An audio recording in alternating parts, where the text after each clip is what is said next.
Ես նաև ասել եմ Արցախը Հայաստան է եւ վերջ։ Այո, ես եմ մարդն եմ, ով այդ ասել է։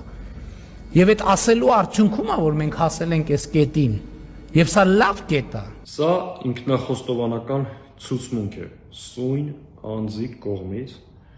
որ Արցախը հանձնել է գիտակցաբար, 5000 մարդու գլուխ կերել է գիտակցաբար,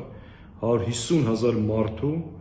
անտուն, անհայրենիք, անգերեզման է դարձրել գիտակցաբար, որպիսի իր իսկ բնութագրման հասնի այս լավ կետին։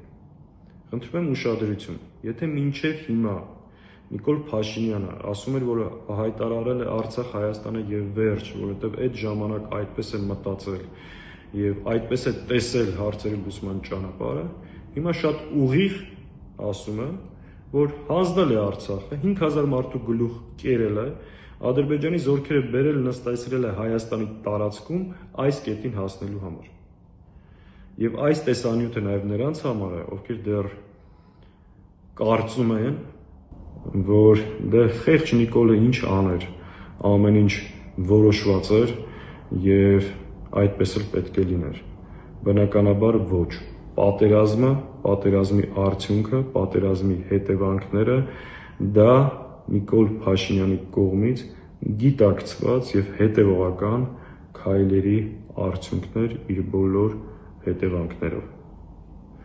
Իսկ այն կետը, որին հասցրել է այս իշխանությունը, ինչ վիճակում են եւ դրան ինչ է հետևելու, դրա մասին շատ ենք ասել եւ դեռ խոսել ենք առայժմ։ Բաժանորդագրվեք Արմատ մեդիայի ալիքներին YouTube-ում, Facebook-ում, Instagram-ում եւ Telegram-ում։